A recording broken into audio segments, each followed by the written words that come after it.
going to pass it over to Doug Honig. He's the Communication Director of the ACLU Washington to talk about the free speech fights of the industrial works of the world.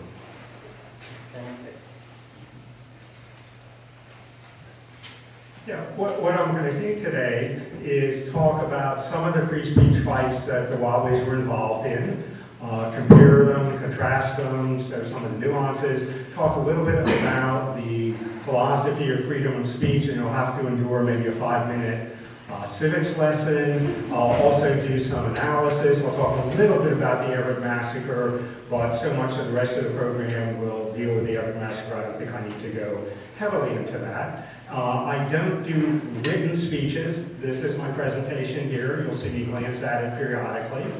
And let's start this way.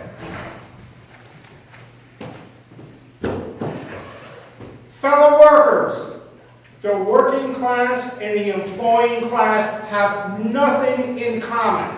As long as the many live in conditions of hunger and poverty, and the few have nearly all the good things in life, there will be an ongoing struggle, a war between these two classes. We, the working people, do all the work.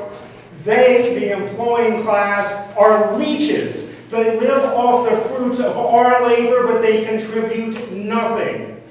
We, when we are out in the woods, as many of you are, we live in lice-infected cabins with no blankets except what we bring. We freeze in the winter. They live in fine mansions with servants. When we go to sleep out in the woods, we do have companions. They are the bed bugs, which crawl in our beds because the employing class will not do anything about it. So I urge all of you to join with the industrial workers of the world because there is hope. We can do something about this.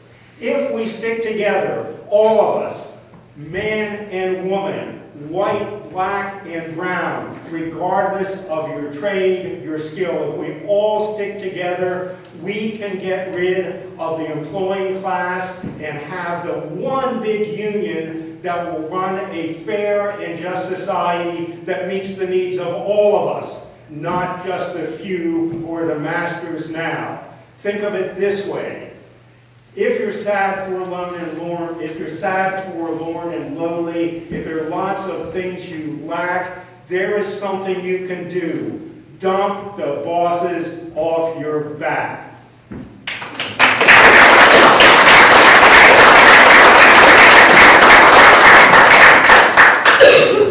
Now, I wanted to start with that to give a little flavor of what happened at a free speech fight. The only difference is that in an actual free speech fight, I might not have gotten past the words fellow workers, which is the way it would start. There was many instances where there were just one person after another would start and immediately get dragged down.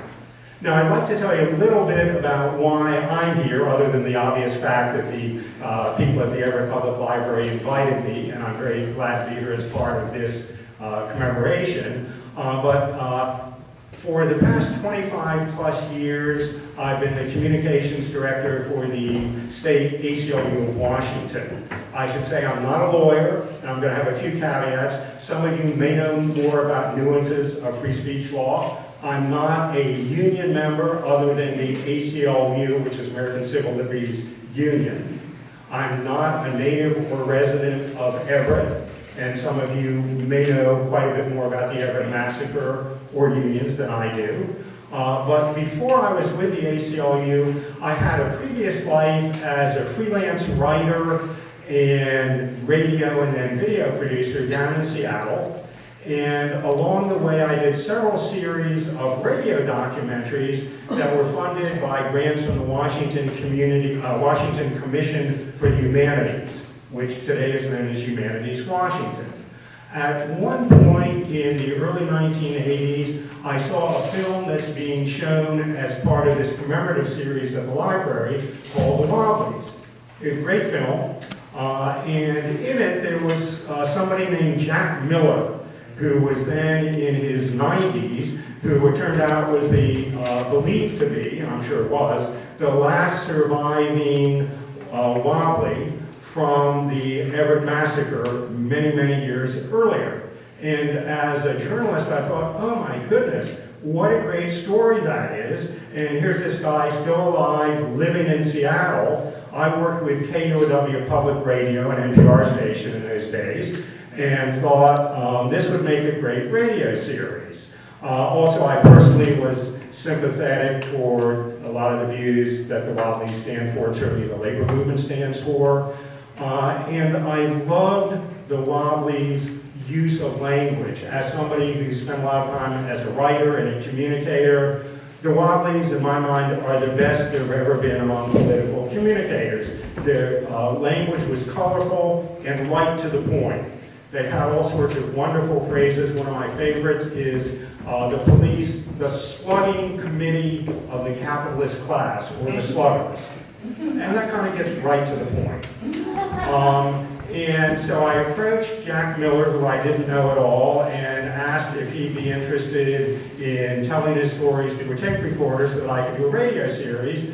And much to my pleasure, he said, sure. I then discovered that he had an incredible memory and could tell stories from years and years and years ago, pretty much verbatim, and he was very colorful and still very devoted to the cause of the Wobblies, and just really a fine person. So I spent quite a few hours with him in a tape recorder, and also his wife Violet, getting some of his stories down, and then did a lot of research into books, came up here to the library, met David Gilbard and Margaret Riddle of the library, who were very helpful, and then put on the series. It was broadcast on KUOW initially, and then quite a few public stations around the country. In 1985, when Jack was 95. And so I'm going to play a little of his voice, and keep in mind the guy was 94 at the time. And let's hope this works right. This is old technology.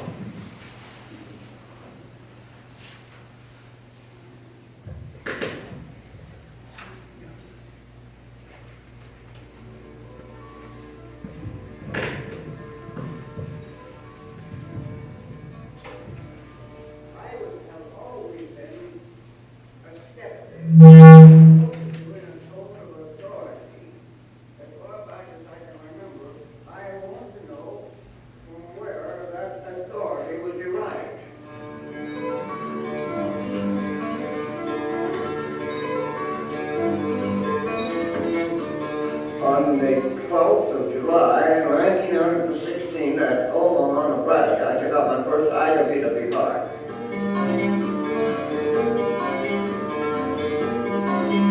I had been through the free speech fight of mine. I had been faced with these things. I had been facing the boss from the time I was 14. I've been facing the boss, and I expected nothing but the worst of him, and that's what I usually received. Jack Miller has devoted his life to asking hard questions. Okay, so that's a little bit of Jack Miller. And I actually have a favorite story that Jack told me that's not part of the series, but that gives you a sense of his spirit and skepticism. It's not very favorable toward organized religion, so I apologize if anybody's a little offended, but it's certainly his experience and his view. I asked him, how did he first become a member of the Wobblies? What attracted him to it? And of course, everything with Jack was a big story. So he said, well, I first was attracted to the Billy Sunday evangelical movement, which was a very strong and popular Christian evangelical movement in the early 1900s. And so he started, he was a single guy, a migratory laborer like most of the Wobblies were, and he started hanging out with them. And then, as he put it, but I just couldn't stomach it. One lie after another. They told me that the children of Israel wandered through the desert for 40 years. 40 years in the desert. Now, and this was a distance of perhaps 300 miles. Now, my nephew from New Jersey came to visit me in Seattle last summer. He came by car, yes, he had a car, 3 weeks. The children of Israel, 40 years for a distance of 300 miles, whereas my nephew went 3,000 miles in 3 weeks. What kind of God would allow people to just wander like that? And that would be typical of the way Jack looked at things. Always had a skeptical mind toward everything, and this is one of the essences of the Wobbly movement, which is skepticism toward authority. And I want to have one more disclaimer, which is I'll be talking of the Wobblies as an historical movement, in that what I'm talking about is the Wobblies as they functioned from 1905 when they were founded through about 1916. But it's important to acknowledge, as the flyers you got say, that the Wobblies still exist. And they're active with today's marginalized workers. They have kept up with the times, have a very nice website, and are involved in the causes of the day. But I'm going to focus mostly in the past tense, talking about the historical Wobblies. Now, the topic at hand is free speech fights. So what actually is a free speech fight? You might wonder, well, what do you have to fight for? Isn't that something we're all guaranteed by the Constitution? And the answer is, well, yes and no. The Constitution makes very clear that everybody has the right of freedom of speech. But there are many ways this can be interfered with, and let me give a brief civic lesson, as I promised. In our society, thinking on a big philosophical level, there are two principles. There are many principles, but there are two in particular. One is democracy. Democracy is the idea that the majority rules. When bills go before your city council, state legislature, Congress, if one vote more, in Congress 51 to 49 in the U.S. Senate, it becomes law. Same thing in elections. It's the majority rules. Now, we have the Electoral College. Let's put that aside. Here, for example, in the state of Washington, a few years ago, we had a governor race between Chris Gregoire and Dino Rossi. It was decided by, 100-some votes. And that's what democracy is, in one sense, majority rule. Now, the Bill of Rights, which freedom of speech is part of as the First Amendment, is a check and an essential part of democracy. It says there are certain rights that everybody has regardless of what the majority wants. It's not up for a vote. And so it's counter to the democratic principle, but it was also felt that to have a functioning democracy, you need to have certain things that a majority at any given time can't enforce on a minority, regardless of how small. And the most important of these are freedom of religion. You can belong to any religion and practice it in America, even if most other people think it's crackpot, or if most other people think it's wonderful and very respectable. Likewise, with freedom of speech, you have the right to say almost anything you want, and it's not up for popular vote. And it means people have to be willing to tolerate, as Americans, some speech they find really abhorrent. And freedom of speech doesn't mean protection for speech which sounds good, which is polite, which most people agree with. It means speech that a lot of people hate, and a lot of people wish could be repressed. But we have basically a social bargain in America saying, if I want to be able to think for myself and express my views, I have to be willing to give that right to other people who have views which I can't stand and think would be detrimental to society if ever adopted. Now, why would we do that? Well, one reason is many ideas which are now accepted today as good things, or certainly by a majority of people or by our laws, at one time were thought of beyond the pale, unacceptable. The notion that women could be treated equally as men, that women could vote, a lot of people in the 1800s thought that was a crackpot idea. And when I say a lot of people, males. But if you didn't have freedom of speech, the ability to have rallies, to publish, etc., it would have been hard to get to a place where women have the relative equality that they have now.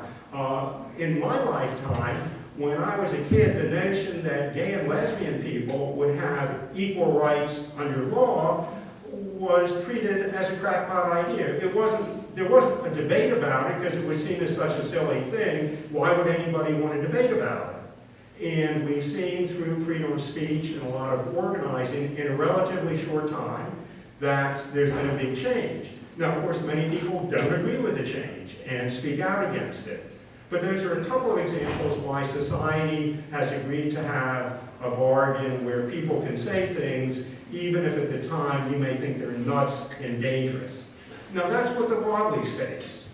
The Wobbly ideas were not popular for a lot of people. It was a powerful movement, but it was always one that had tremendous resistance. Now there were several reasons for that.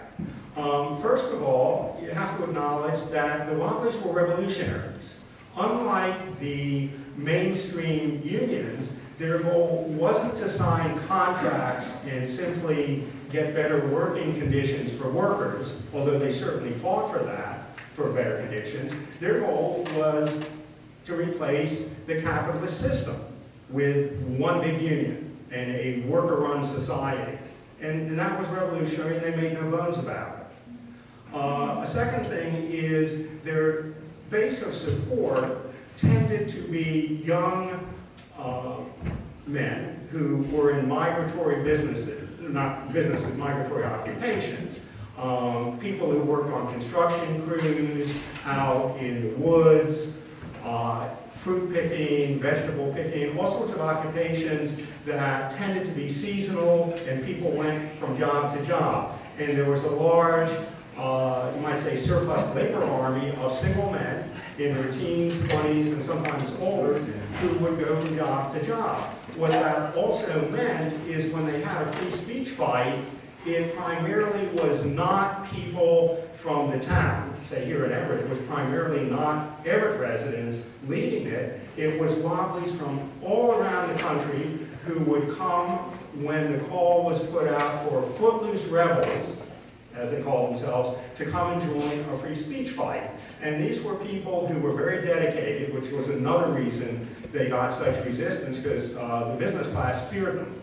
Because these were people, as you heard from Jack, willing to get arrested, willing to get beat up, not that they ever liked it, and really willing to put their lives on the line for what they believed in.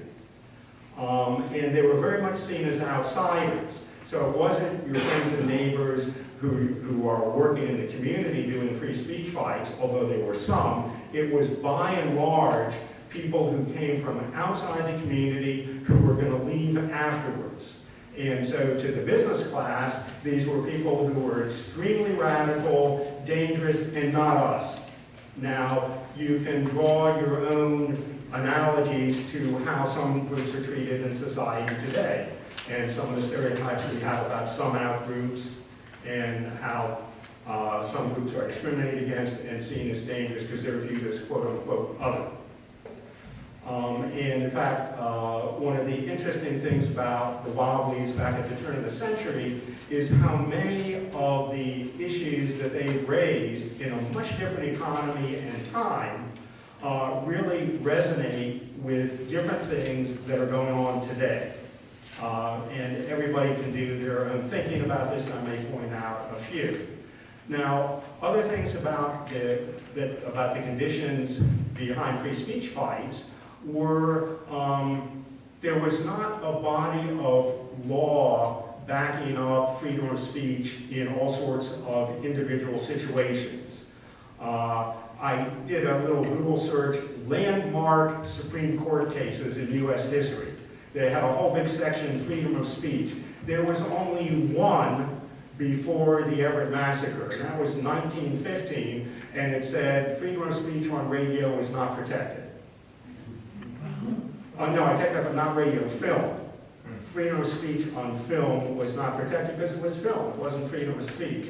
That was later overturned, but to give you a sense of the climate, that the Wobblies were operating in, whereas now down at the ACLU, whenever there's somebody calls and said, you know, they've been trying to speak and the government won't let them, the first thing we do is send our lawyers to the law books looking for favorable court decisions on that kind of situation. Well, they didn't exist in the Wobblies days. And likewise, the ACLU didn't exist. And it's not that I'll say my employer, the ACLU, is the end-all and be-all, but it is an organization specifically devoted to people's rights under the Bill of Rights and not to other causes, and especially devoted to freedom of speech. So if you think today, if you're a political activist and your freedom of speech gets interfered with, one of the most standard things people will do is say, call the ACLU. And we have a hotline and you get to talk to somebody. Well, there wasn't an organization like that. And beyond that, the Wobblies really didn't believe that the legal system would help them. And they had pretty good reason to think that. They believed very much in direct action. That means you organize, you rally, you strike, and that's how you're going to win things. And you're not looking to winning things in the courtroom. Elections, one of my favorite quotes was a Wobbly organizer who said, elections, putting pieces of paper in a little box has never changed anything and never will. So the Wobblies were very much about direct action. And so what a free speech fight was taking the message directly to people. And remember, you didn't have radio, you didn't have the internet, you didn't have TV, but you could speak on street corners or in the street. And it was called soapboxing from the idea that you would take a carton, hopefully a sturdy one, and I think the term originally came from, it might have been a carton used to deliver soap. Turn it upside down, stand up on it, put it up on a street corner or in the street, and start talking. One of my favorite tactics that I read about that a Wobbly orator used to attract a crowd was, I have been robbed! I have been robbed! Friends, I have been robbed! Now relying on your goodwill, hopefully you would come to help me. And as a little crowd would develop, somebody would come out and say, yes, I have been robbed by the capitalist class, and let me tell you about it. And then the talk would go on. The Wobblies in that era were nothing if not creative. They really had some of the most intelligent and effective tactics for people without a lot of money. And that's what a free speech fight was. It was, let's take our message directly to the people. And it was two different things. It started out as a tactic. And Wobblies did have halls, and they did have union halls that typically had very detailed and extensive educational programs, kind of like the Everett Public Library. Maybe 4 times a week there'd be lectures or studies or whatnot. And remember, they're dealing with single men who are in seasonal labor and were very hungry to learn more.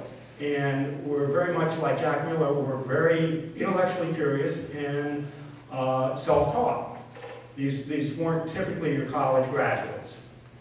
And many, like Jack said, had started laboring in their early teens.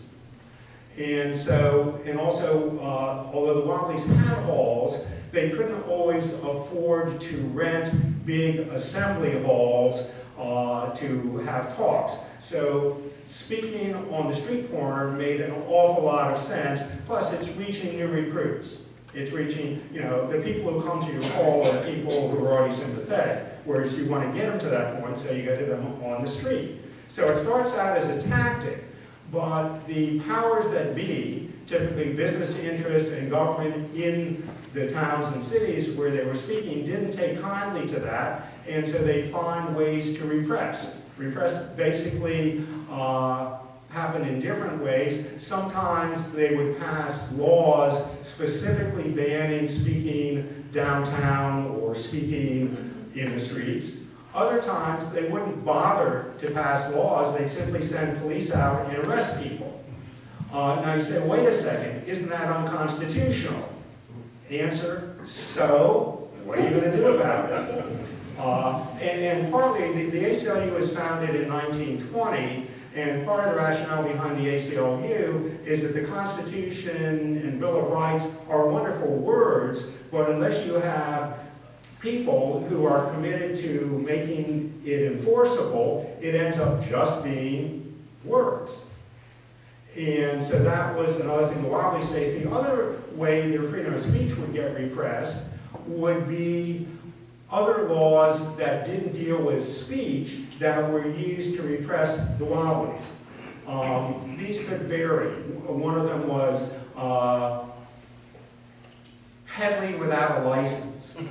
Because if you're Wobbly organizer speaking, you also have your publications, especially the Industrial Worker, which was a terrific newspaper printed out of Spokane and Seattle, then back to Spokane, widely distributed, but they didn't necessarily have a license for it, so that would be one pretext to get a speaker. Another, which I personally can't stand, was vagrancy.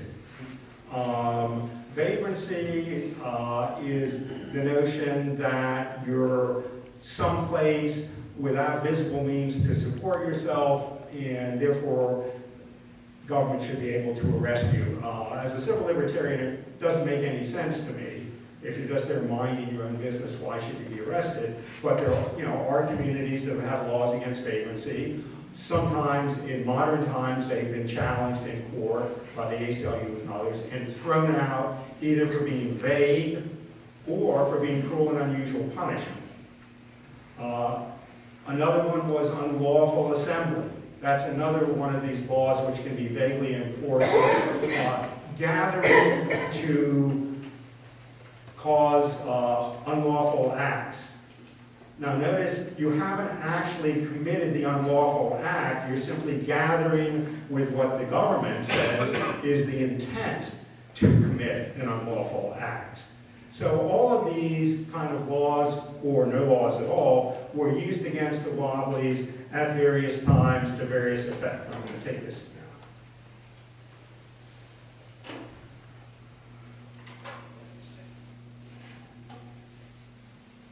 So let's look at some specific examples. I'd like to take you back to Aberdeen on the coast, and you might close your eyes for a minute and imagine what it's like being in Aberdeen, which I have been there. It tends to be gray and dark and rainy for a chunk of the year. It's also very much in timber country, in lumbermill country.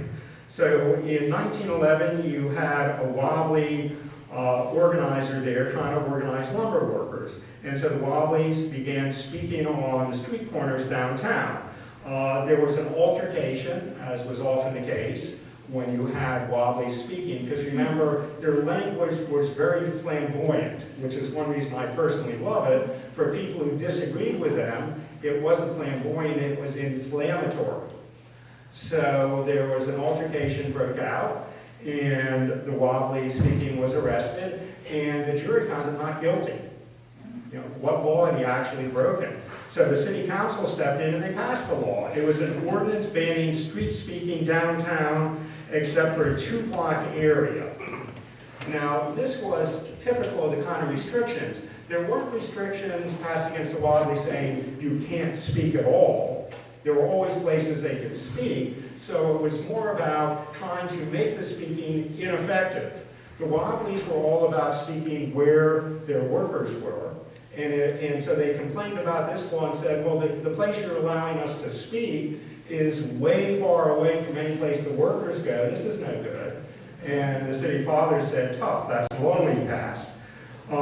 So the Wobblies typically would engage in what today is known as civil disobedience, very much like the civil rights movement back in the 50s and 60s, or the Occupy movement more recently. They would say, this is an unjust law, we're not going to obey it, and we're willing to take the consequences. So in November of 1911, some Wobblies defied the law by speaking in a forbidden area. 5 of them were arrested. Then a familiar pattern happened where the issue then becomes not what the Wobblies were advocating, but the suppression of their free speech rights. Here are people, speaking as we think Americans are allowed to do, and they get arrested for it under this law. 3,000 people came and rallied in support of the arrested Wobblies. The response came from police with what was known by police as the water cure. And those of you who participated in or have seen movies of the civil rights movement, it was turning on hoses and soaking people for quite a while. And typically there would be some women and children there. And then the issue would become, to what extent would the public, who may not agree with the Wobblies, become sympathetic with the plight of the Wobblies and feel they're not being treated fairly. Then the next thing that happened is the business and professional class got together. 500 people met, and they were deputized. Sound familiar from what happened in Everett? Then they arrested, police arrested 40 Wobblies going to an indoor rally. Notice, this isn't a forbidden under this new law rally. It was an indoor rally, but they were arrested anyway. And what was going on, which also would happen in Everett, is they were then marched from the jail to the city limits, given 2 loaves of bread, very generous, and told to never come back. Of course, a few Wobblies snuck back into town and were badly beat. And this was another thing that characterized some of the free speech rights, which was extrajudicial, extra-legal things where people just got the heck kicked out of them. And sometimes had broken bones, definitely were bloody. This was not, the kind of thing where you see police pushing back people these days with bikes and people are screaming. These are clubs, axe handles, and whatnot, designed to inflict really bad injuries.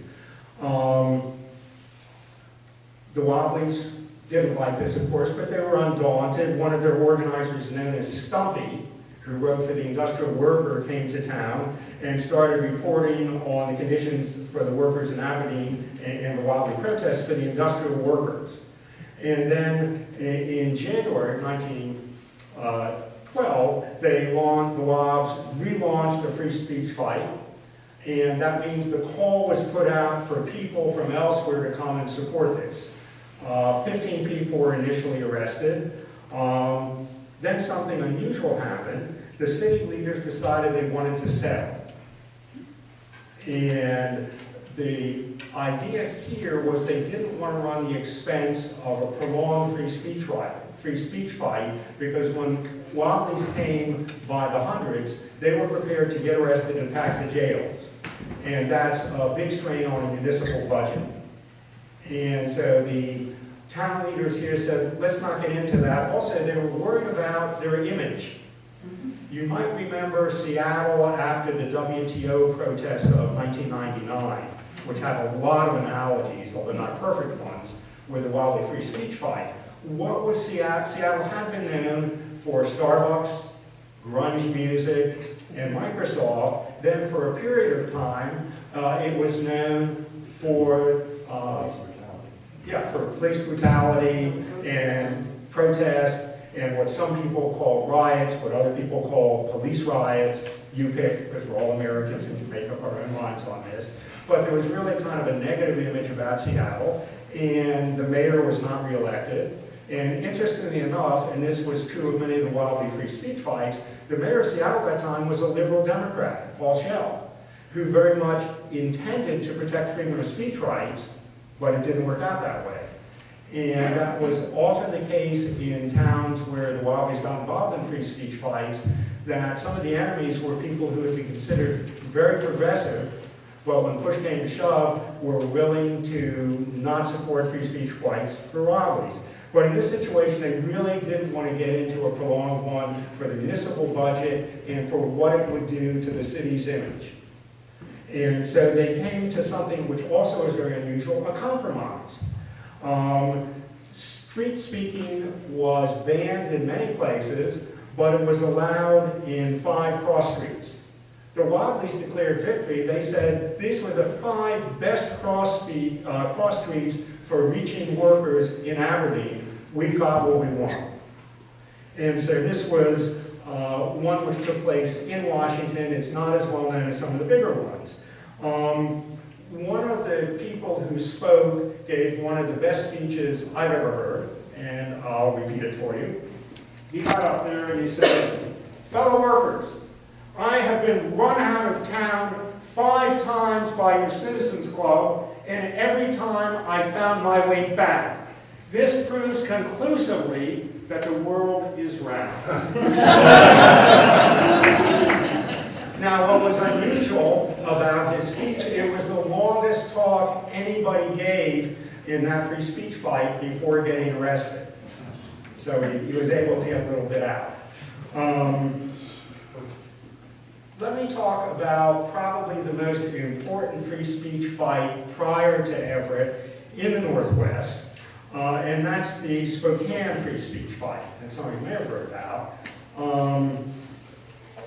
The issue there was employment agencies, which the Wobblies referred to as job sharks, or the employment leeches, or you pick your own negative term. The idea was, in order to get a migratory job, the employment agents would charge you $1, which in those days was quite a bit more than it is now, in order to give you the job referral. Sounds like an okay system, except the way it worked in practice, the job might not be there.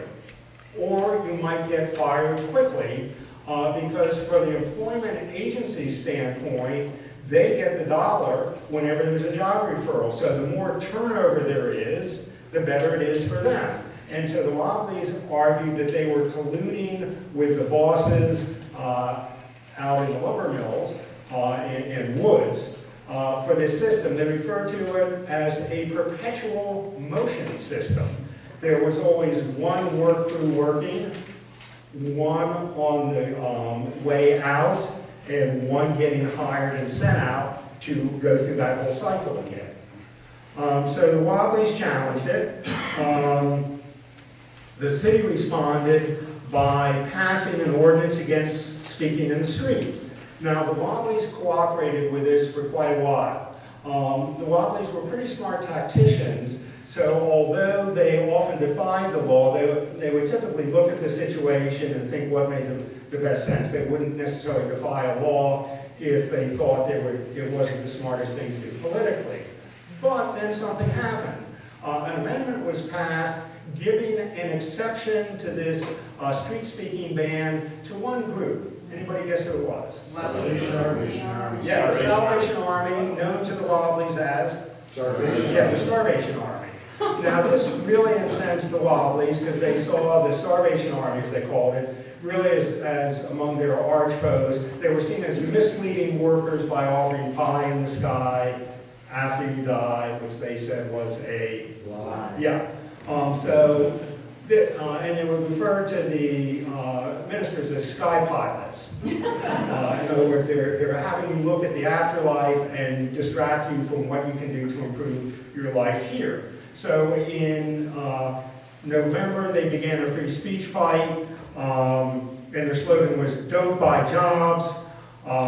The industrial worker put out the call, "Wanted, men to fill the jails of Spokane."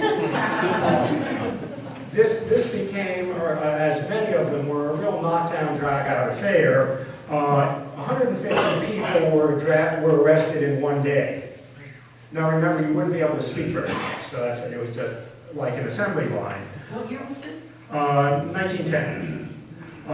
400 people were jailed after 20 days, and ultimately it's estimated that 1,200 people were arrested for speaking on the street. One of the people who got involved was a famous Wobbly organizer and orator, Elizabeth Gurley Flynn, who was then pregnant. She was about 20 at the time. She and her husband came. She delayed her arrest by chaining herself to a lamppost. Then she reported on conditions in the jail for the industrial worker, claimed that the jail was being run in part as a brothel, with deputies having sex with some of the non-Wobbly prisoners, and talked about how terrible the conditions were, how dirty, filthy, and really terrible it was. So public sympathy turned toward the Wobblies. And there was also a big concern about what this was doing to the civic budget.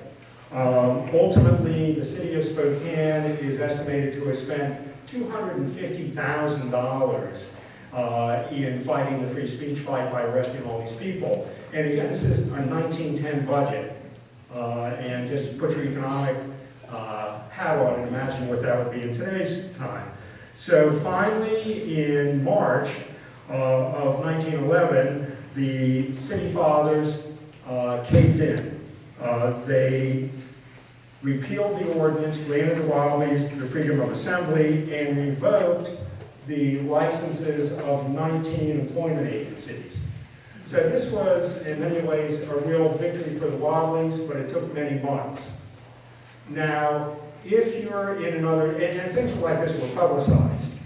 Now, if you're in another city, what's the lesson you might draw? You know, if you're a labor sympathizer and a Wildly sympathizer, it's like, we can win. And when you see David Gilbart's presentation, some of their best posters, that was their slogan, "We will win," or "We are coming." Now, the "We are coming" for business interests was very scary. They didn't want to go through what Spokane had gone through. So let's look at what happened in Everett, and I'm not going to go through the so-called, the massacre itself or everything about Everett, but just part of the free speech fight part. And Everett already had a street meeting ordinance. It had been written by socialists.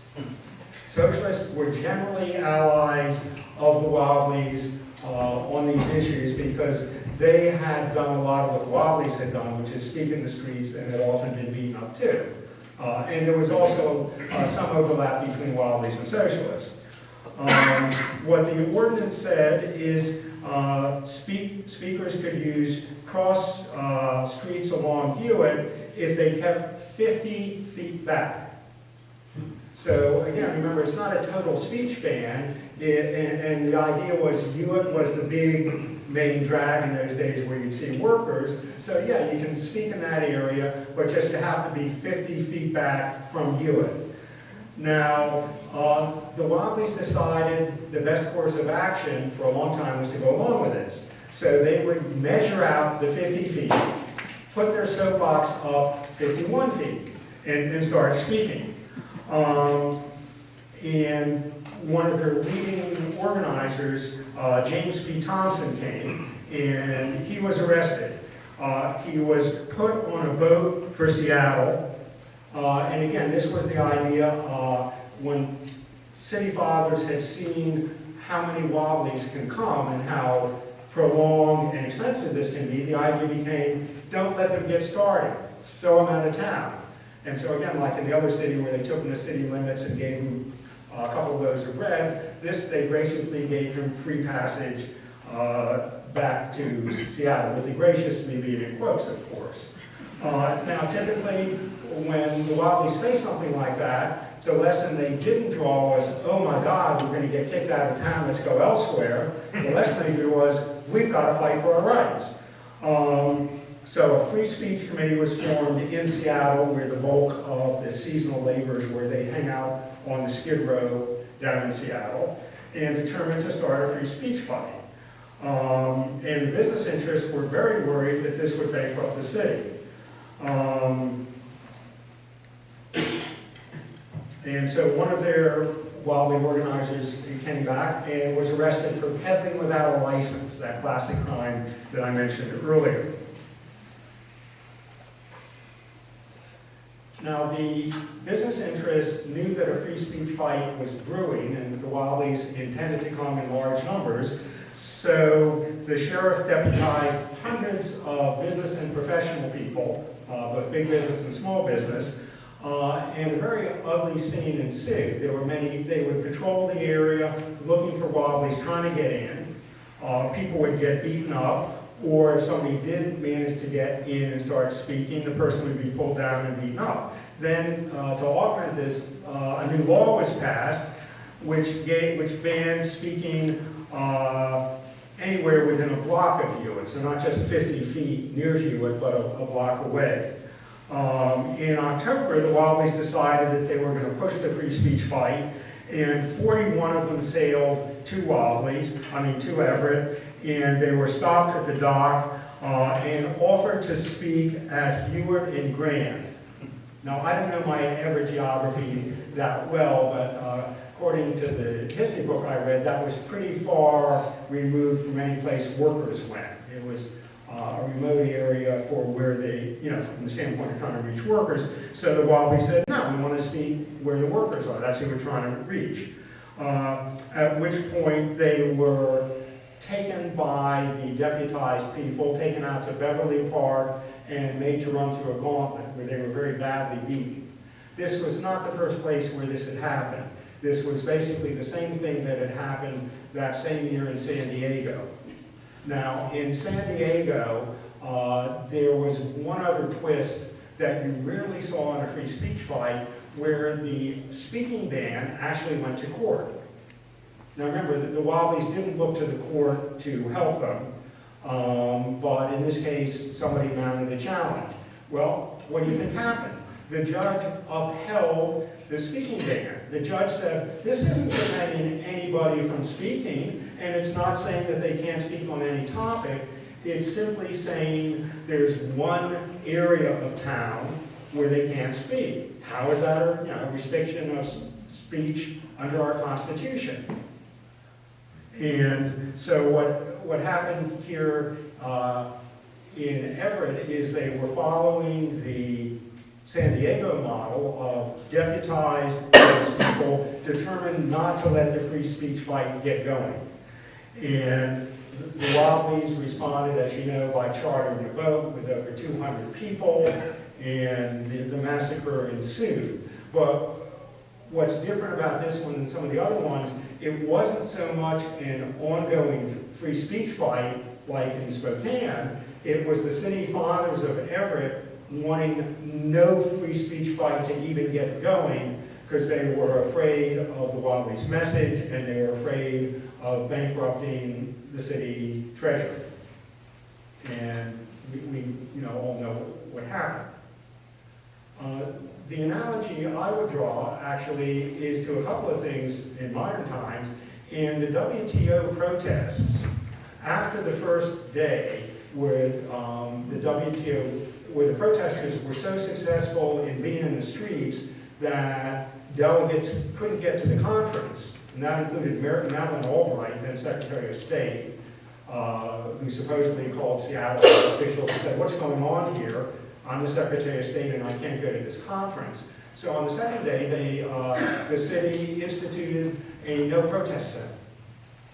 And what the no protest zone, it designated 24 square blocks in downtown Seattle where nobody could go who was expressing any opinion about the WTO. And somebody was arrested for passing out the Bill of Rights.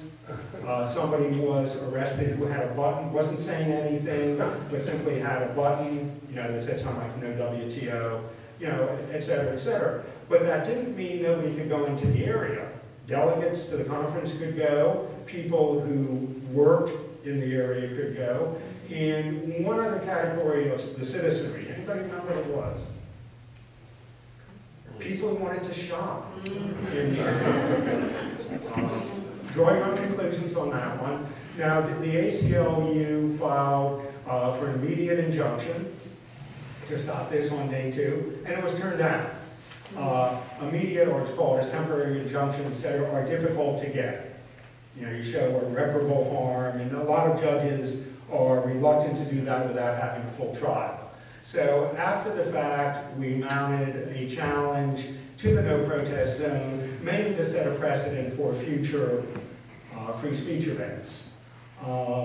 And we did not win. And we appealed it, and the appeals court, federal appeals court, issued a somewhat better but not victorious ruling. They said people absolutely have the right to freedom of speech in situations like this, which you think is good. However, they said in the situation of Seattle's WTO protest, you have to show that the no protest zone, as applied, interfered with freedom of speech. In other words, the mere existence of the no protest zone, which was designed, obviously, to restrict freedom of speech, was not seen by the court as violating the Constitution. You'd have to show in each case that the way it was enforced in practice, lawyers call that as applied, as opposed to facially. In other words, on its face, it's not unconstitutional, but you have to prove that as it's applied, it is. Interesting stuff. Now, the one other one I would draw an analogy to was, and there was another lawsuit that was successful on another aspect of the protest. It was about the arrests. It challenged the arrests from one specific standpoint. When you arrest somebody as police, you have to give a reason for arresting them. And it has to be individualized. Well, what was found is the police wrote down the exact same reason for everybody. And there wasn't any individual listing of the circumstances. And when the court looked at that, they said, no. You're just using an assembly line. You're violating the rights of people by not specifying what have they done that's unsuccessful. You can't just have a repeated robotic thing where you just write the same thing for everybody without being individual about it. And there was a monetary settlement that some of the people who were arrested did win. Now, the other one, which is not well known, had to deal with, there's an annual protest in Seattle in October, I think, 22nd against police violence. It's part of a national protest. It's by a far-left group, and of course, far-left groups have exactly the same rights as far-right groups and as centrist groups. And the protest has gone on for many years without interference. And they get a permit. And what happened was when they showed up at Seattle Central Community College to march downtown, there were only about 100 of them. In previous years, they'd had 200. So the police on the spot canceled the permit and said, you can't march in the street. You can march on the sidewalk. So it's very similar to what the Wobblies faced in terms of it was not an outright ban on free speech, but it was an attempt to make it ineffective. If you've ever been in a march, if you're in the street, your spirits are high, you're all together. If you're on the sidewalk, you're fragmented. You're not 10 abreast, you're a couple people abreast, and you get split up whenever there's a traffic light or traffic, et cetera, et cetera. So the ACLU sued after the fact and got a favorable court ruling throwing out the city's ordinance as too vague because police should not have the discretion on the spot to do this when somebody's gone to the trouble of cooperating with them and getting a permit. And then we got involved in having the city council rewrite the parade ordinance, and parade is the same thing as march, so that it would be constitutional and this couldn't happen again. So anyway, that's just some of what happened with free speech fights and some of how it's relevant for today. And thanks.